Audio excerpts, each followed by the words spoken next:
We'll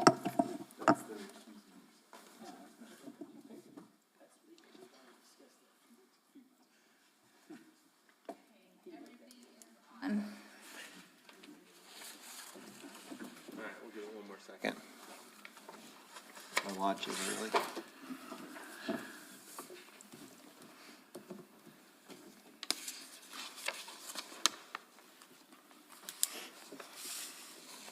Recording in progress. Okay, we're just about at 2 o'clock. I think we'll go ahead and call this meeting of the Planning Commission on May 7th at 2 p.m. to order. Stephanie, why don't we go ahead and do a roll call? Commissioner Ball, Here. Commissioner Byers, Here. Commissioner Hall, Here. Commissioner McLean, Here. Commissioner Richardson, Here. Commissioner Rigsby, Here. Commissioner Williams. Here. Also present is Stephanie and Michael for the Community Development Department and Zach Cook. You do have a quorum. Excellent, thank you. At this time, if any of the members of the commission have any conflicts of interest, now would be the time to state them, declare them. Just one clarification, Chairman, on conditional use 2024-88, I was in the notification zone as well, so it's not a conflict of interest, but I just figured I'd state it for the record. Okay, thank you. Yep, no conflict of interest there, but I appreciate you. Mr. Chairman, on the food truck issue, I'd like to recuse myself on that. We have food trucks at this location. Okay, sounds good. Thanks, Rick. Okay, anything else? Sounds good. All right, seeing no other statements, we'll move forward to certification of compliance with Resolution 2024-01. Stephanie? I do certify that the meeting and properties were posted in accordance with Section 5440 of the Municipal Code and Resolution 2024-01. Thank you. Great. Approval of agenda would be the next item. Commissioners, comments, adjustments, and/or approval of the agenda for today. I make a motion, we approve the agenda as presented. Second. I have a motion and a second. Any discussion? Mr. Chairman, I'll be a non-voter due to the fact I was not present. We'll get to That'd be for the the minutes. meeting minutes. This is agenda. Always ahead of the game. No comments on the agenda. We'll go ahead and do a roll call. Commissioner Ball, Aye. Commissioner Byers, Aye. Commissioner Hall, Aye. Commissioner McLean, Aye. Commissioner Richardson, Aye. Commissioner Rigsby, Aye. Commissioner Williams. Aye. Motion carries. Great. Now we'll go to the approval of meeting minutes. This is from our regular meeting on April 2nd, 2024. Any comments or changes to the meeting minutes?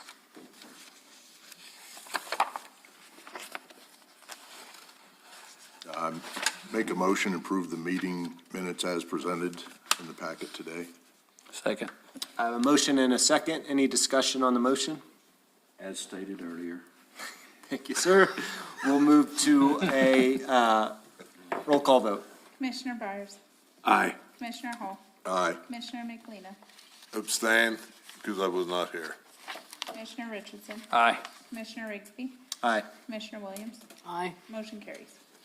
Great, thank you all. So now we'll move to the public input section of our session. This section is for anybody that would like to comment or bring something forward to the commission that's not on the agenda for today. So I know we have a number of folks that are here possibly to speak. This would be for anyone that doesn't have anything specifically stated on the agenda.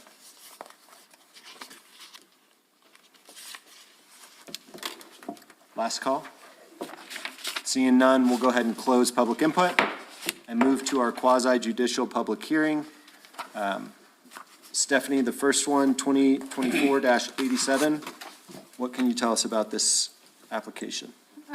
This request is being brought forth by Mr. Holguin for 153 North Oak Drive. It is a request to encroach 16.6 feet into the 20-foot front yard setback, 6.8 feet into the 10-foot rear yard setback, and 1.7 feet into the 10-foot right side yard setback for a placed modular home and gazebo.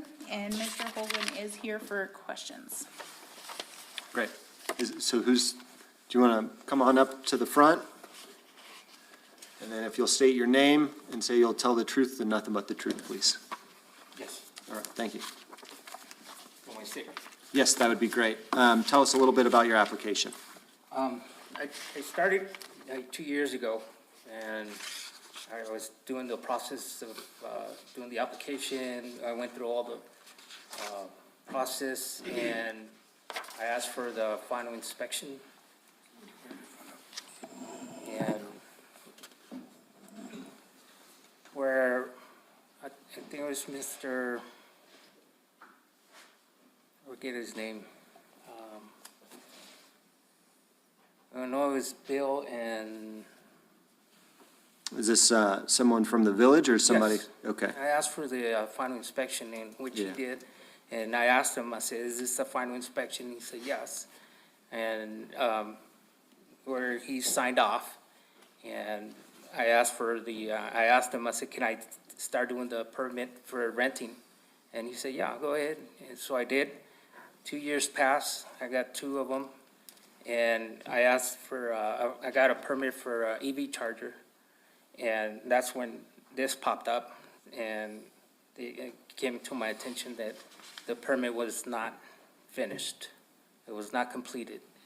And to my knowledge, I was just going by what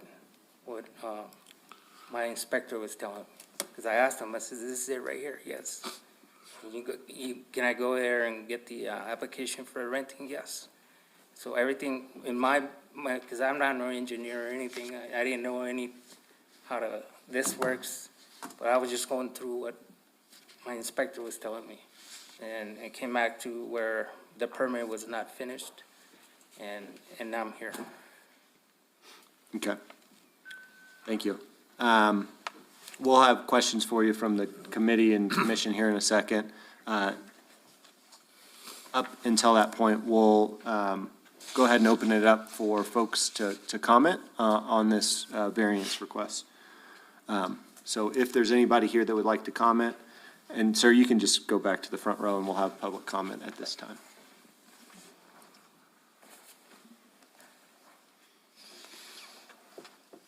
And then if you'll just state your name for the record.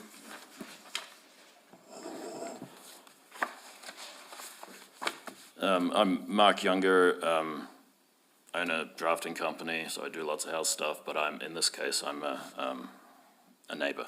I live 2 houses up the road from here. So I've submitted an email, which you've read already, but right now I'm here to encourage you to reject this application outright on the basis that it's a public health hazard where the house was put. And also, there is no hardship at all.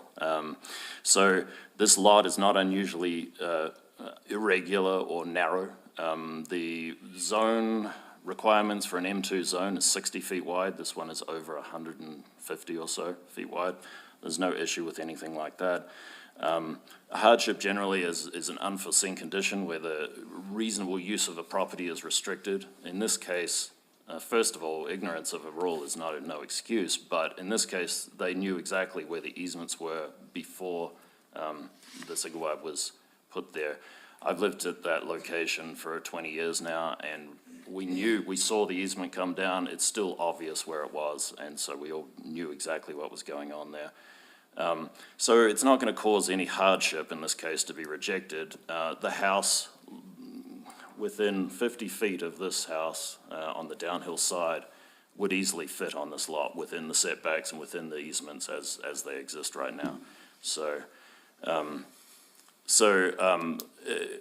This house was first moved to the location 3 years ago. In fact, it was 26th of July, thereabouts. And I know this because, and I'm kind of saying this just to show that myself and my neighbors haven't acquiesced to this being here and breaking these rules, because I sent them an email on the 26th of July. I sent my first email to the village then, and followed it up by several more. And we've been sort of waiting to get this whole thing corrected since then. One of the results of the emails that I sent, Samantha asked Bill Powers to go out on site and have a look around. At that time, this was at the very start of October, I got an email back from Bill Powers who said that he had issued several red tags, and at that time, my understanding is that he asked the variance to be applied for and that process to be gone through. He issued red tags because there was significant dirt work and grading without a permit. There was an installation of an unpermitted and unengineered retaining wall, which you can see in the report here. There was construction of a fence, unpermitted construction of an open deck, and also a gazebo. And this is all sort of by the by. This is just stuff that happened in the history of this place. The real reason I'm here is a public safety issue. North Oak Drive is a fairly narrow road, but it's the road that connects Brady Canyon with all of the rest of Ponderosa Heights. So it's really surprisingly busy. And the increase in nightly rental units, particularly in this area, means that it's even more busier. And also a large proportion of the drivers that are going past on this road have never been on the road before. They're unfamiliar with this area. This also happens to be, this section at least is a tertiary road in the snowplow hierarchy. So we're third in line. Often the roads are plowed to the end of North Oak, but our one often stays icy for the day after. And this becomes a problem because I noticed in the staff report the photos didn't show this because they were taken from odd angles, but my neighbor, Jane Ann Peterson, submitted an email which also had a photo looking straight down the road towards this. This road slopes straight down towards the front of this house, and it's also on the outside of a corner. So this is sort of one of those cases where it's not just technically a public health safety, it's just a case of when someone's going to end up in their front yard. To make things more dangerous, they've put a gas meter in between the house and the asphalt. The gas meter, I suspect, is not even on the property. It's hard to tell because the front of the property is a curve. And of course, they've also put an electric car charging station in that same location right beside the gas meter. So it sort of changes this from a case of potentially creating damage for the property and also for whoever's driving, but it becomes an injury hazard as well. So I would say there is no hardship. There's a house right next door that we could go on. I'll draw him a house, not a big deal, that'll fit on that lot and be no problem within the setbacks and all that. It's creating hazard. So I recommend that this house be removed and replaced with a structure that's more appropriate to this lot. Thanks. Thank you. Yes, sir, you have the right to respond. Mr. Chairman, they also have a right to cross-examine each other if they'd like to. Okay, yeah. Mr. Younger, if you'll stick around if he has questions for you. I don't see it's a hazard. My inspector said it was fine. He would have told me that right there when he was doing the inspection. I also did the survey with, survey and, I got it here, it's right here. Where it states that, that's Harco survey, where it states that if you can barely see it, but it says there is no way to rotate a house in the existing permit. Is no way that it will be entirely within the existing bracket. So, and the way the house is set, my surveyor guy, he wrote this letter saying you cannot move it. It's where it's at. That's where it can only fit in there. Now, if they would have told me this 2 years ago, we could have done something, but he signed off on it. In my understanding, it was signed off. I did through everything all the permits. The state approved it, where it's here. I don't see any hazard.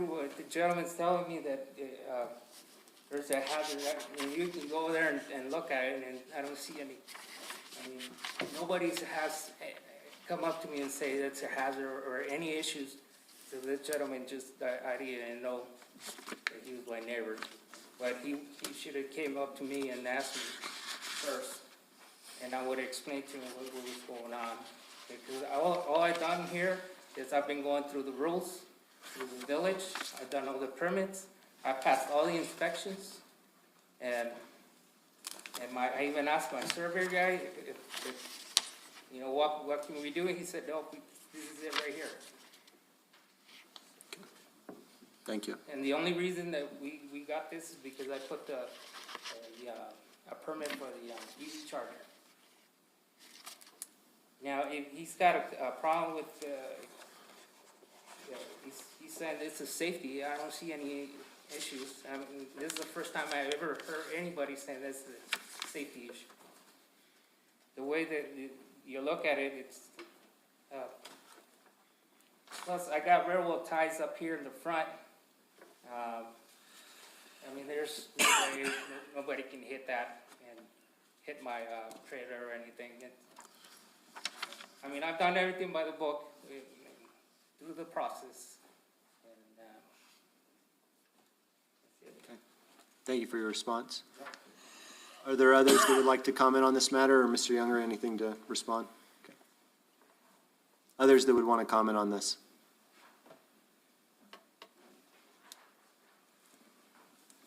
I know there's a gentleman on Zoom. He is an applicant. Okay. Prior to the hearing, the comment closing, we did mail out 26 letters. 2 letters were returned as insufficient, and 2 comments were received. Both were provided to you, and one of your written comments did show up today. Okay. Thank you. I also talked to my neighbors around me if they had any problems with it, and nobody. Why don't you come on up, because I think we're going to have questions from the commission for you. If there are no other public comments, we'll go ahead and, the commission will probably have some questions for you, sir, application, and for staff, more than likely.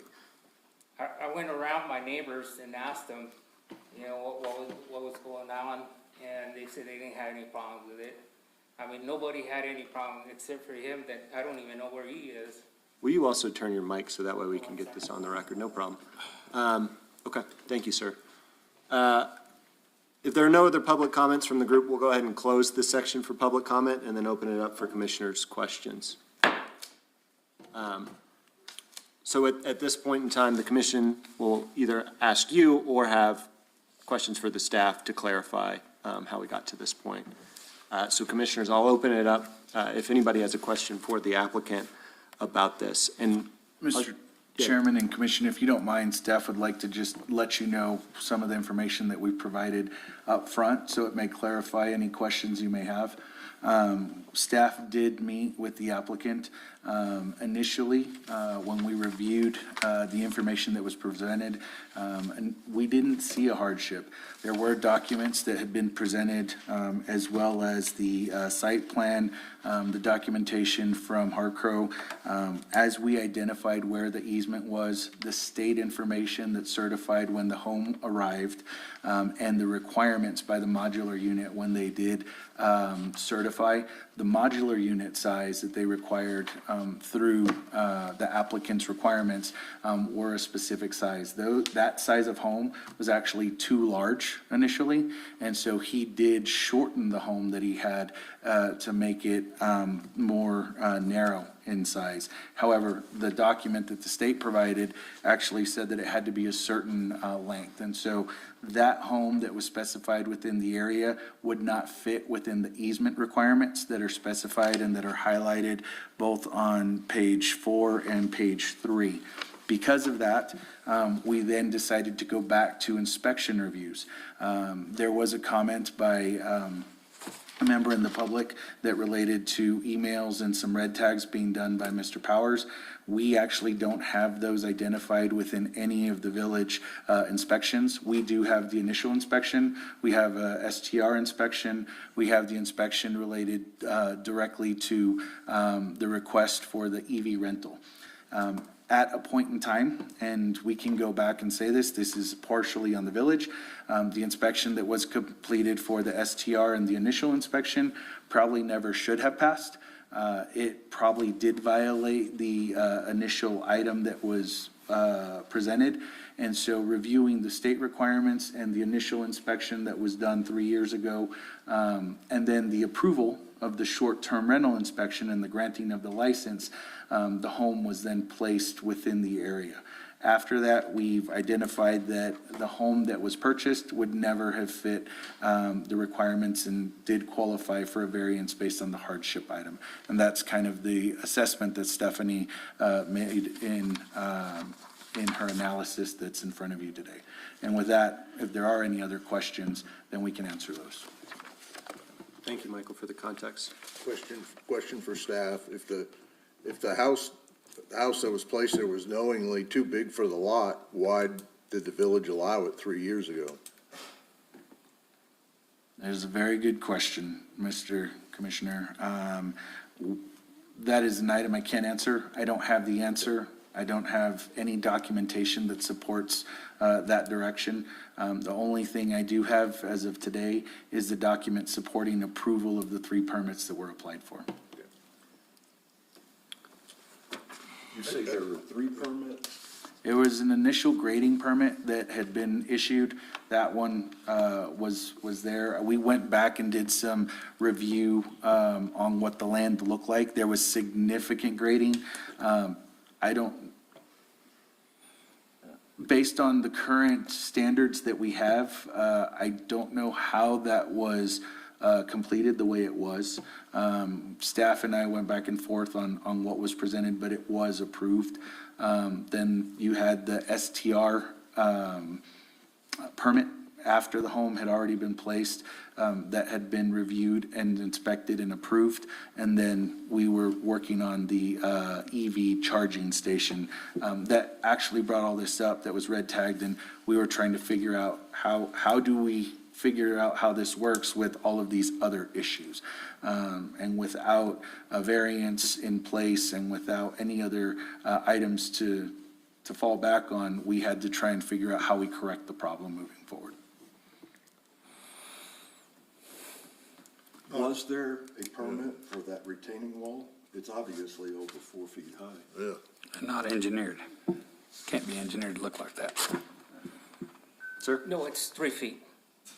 It's 3 feet. They told me, Mr. Bills, he said if it's between 3 feet, it's fine.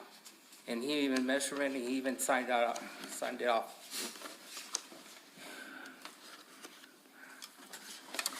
Hey, Michael, Yes, sir. on page 4 of this report, there was an obvious survey done. Who had written that in red? That was notes made by our building official at the time the permit was. That was made at the time. Yes, Yes, sir. it was told to the applicant to ensure that all setbacks are met prior to placement. Okay. But the official location was not supplied on the site plan. And as you'll notice, it's a blank lot that was provided. There is no home that was ever moved on or approved. And at the time, when we look back at dates, that's also when the initial, was it the grading permit, was issued. And the photos are taken from Oak, right? Yes, So then when you're facing the lot, is the house on is the yellow, you told me this before, but you mentioned this, the yellow is the setback or the easement for sewer? yes, that'll be more in the location. I apologize, there were people at the property when I went to take pictures. So in page 5 of the report, it has some vehicles. Those would be closer to the location of the easement. Where that blue car is Where sitting. that blue car is. Yeah. So the retaining wall is in the middle of the lot then? Yes. And so you don't own this property where the truck is with the camper? When you're, No, No, okay, my neighbor. okay. And the retaining wall, I had it 4 feet, and Mr. Bill told me to make it 3, then that's why I know it's 3. He even measured it when he went back. I had to go down 1 foot. Do you know the construction on that? Is it a 4x4 or is it, what? the retaining wall, Yes, sir. it's actually, Is this your retaining wall? yeah, that was already there when I bought the lot. That retaining wall. It was like that. I'm saying the other one, No, this one was there, is what he's saying. Do you mind holding it up and pointing no, to? yeah, this to the- is not the retaining wall I'm talking about. This is the one inside. This retaining wall was already there. The structure that's holding back the dirt that the structure sits on is well over 4 feet. Yeah. Yeah, And that's, it was unengineered. I bought the lot like that.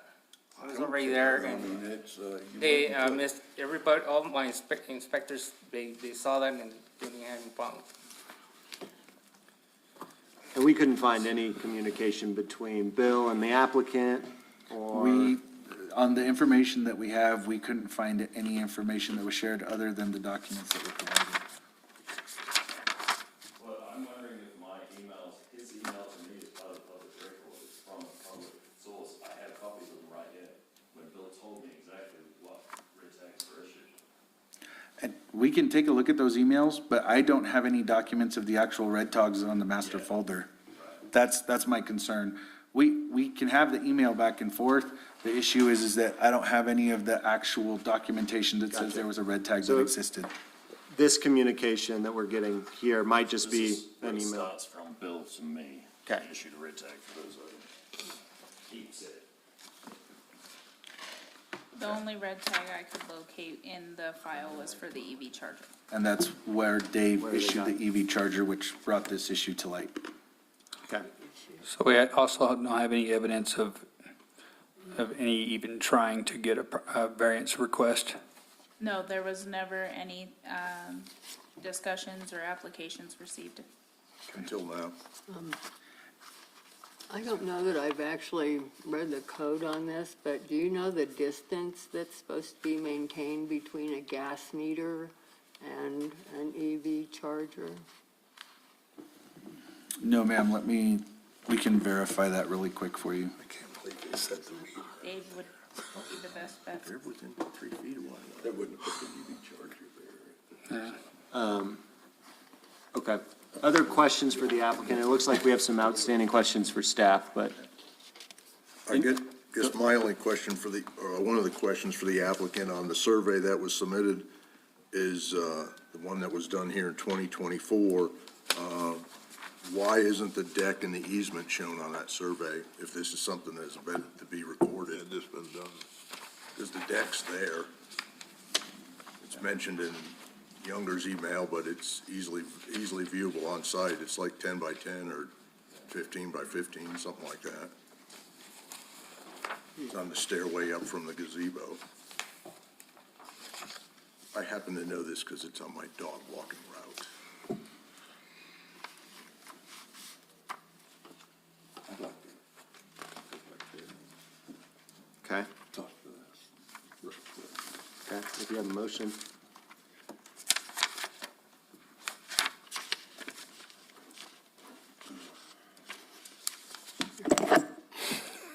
I'd like to make a motion that we adjourn to, what do you call it? Executive session. Executive session. Yeah, executive session. Talk about this right quick. Read the step. There's a So- paragraph, Second. right? I have a motion and So you'll see that on your agenda, Right. if you'll read that in its entirety. on the first page. So I have one other question for the applicant, please. Yep, let's do the question for the applicant, then we'll come back to your motion. So I'm looking on your site plan here. This lot 49 is your complete lot, correct? Yes, So, your surveyor says there's no way to reposition this trailer no, sir. within the lot. The easement runs right through here on the next page, it'll show you. Everyone's right there. So it's Where is it at? Oh, it's right through there. Okay. Understandable. Disregard. Okay. So which paragraph you want to read? Read this right here, just this section. This section? Yeah. Okay, in reference to making a motion, go into executive session pursuant to NMSA 1978, Section 10-15-1. The Planning Commission reserves the right to close this public meeting and enter into closed session for deliberation in connection with any administrative adjudicatory proceeding contained in the agenda. Is that what you, discussion in closed sessions are limited to the case being heard at the time of the motion to enter into closed session pursuant to 10-15-1H3, New Mexico SA 1978. No action shall be taken in closed session, and any action taken following closed session shall be taken in open session. We're going to, essentially, the motion for those that are in and online, the motion states that we're just going to talk about this topic. Whatever we decide or decisions made or conversations, it'll come back out here and be publicly knowledge. And it's being done pursuant to NMSA 1978, Section 10-15-1H3. H3. Thank you. So there's a move for executive. I think we need a vote on that. A second. Second. We got a second. We got a second from Bill. Any discussion? Okay, let's do vote. Stephanie? Commissioner Bach? Aye. Commissioner Hall? Aye. Commissioner McElina? Aye. Commissioner Rigsby? Aye. Commissioner Byers? Aye. Commissioner Williams? Aye. Commissioner Richardson? Aye. Motion carries. Be right back. We'll go executive session. Can I say something very quick? Well, we're going to executive session. We'll be back out, and then there'll be some more. Time to discuss.